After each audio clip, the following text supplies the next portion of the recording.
Yeah, from Cape Town. Obviously, you guys are here in Durban. Conditions are quite cold, like I mentioned. But how have you found the camp so far? Good.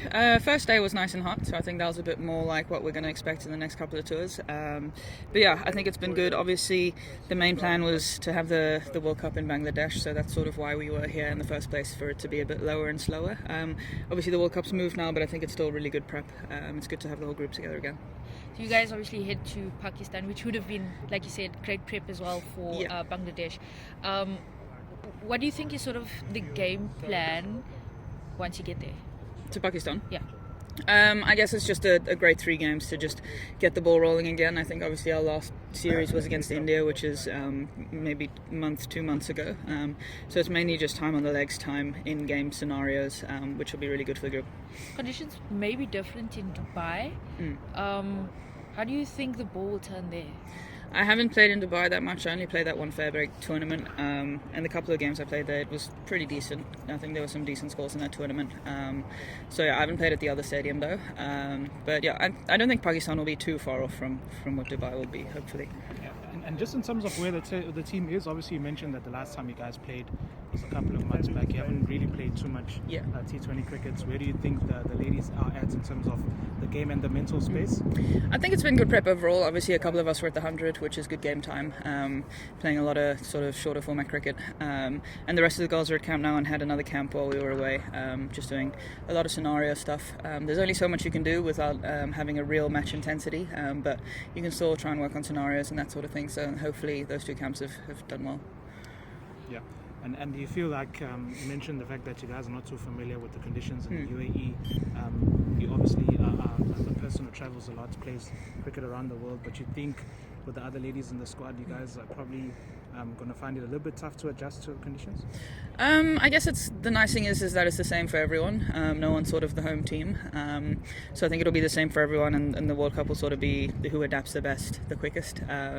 Yeah, I don't really know what to expect over there, whether it's not really nice batting wickets or a bit lower and slower. I think we'll just have to assess as quickly as we can in those warm games. Plenty of youngsters heading to, what I'd like to assume, would probably head with you guys on tour now and then essentially to the World Cup, sort of what we saw on tour in Australia and India as well. How do you think the prep now sort of would mold them? I mean, you're quite young yourself, and I think that's sort of been the conversation right through since you've been campus captain. What's the thinking and what's the thoughts in the camp and the conversation around the youngsters with the more experienced ones as well?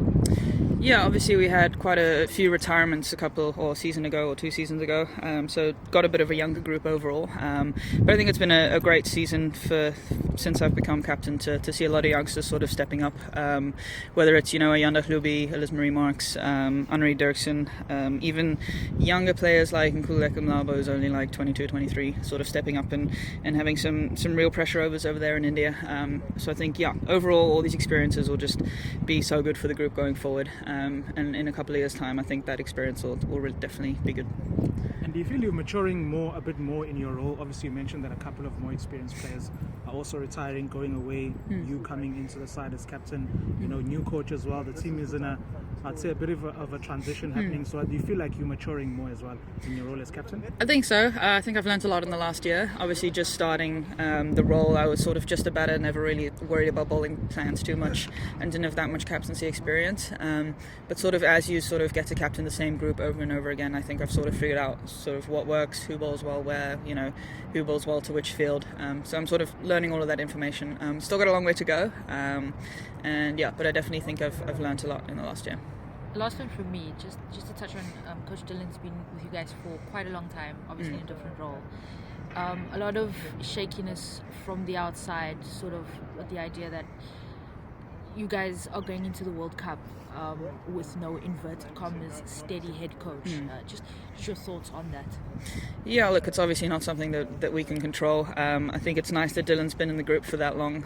He's been with us for probably 4 or 5 seasons, so to have a familiar face who sort of knows how the environment works, step up into the role, I think is the right way to go about it. I think bringing in someone brand new a month before a World Cup might have been a bit challenging, so it's nice to just have that sort of continuity within the lineup and the role, and hopefully we can go have a good World Cup. Thanks, Laura. Thank you.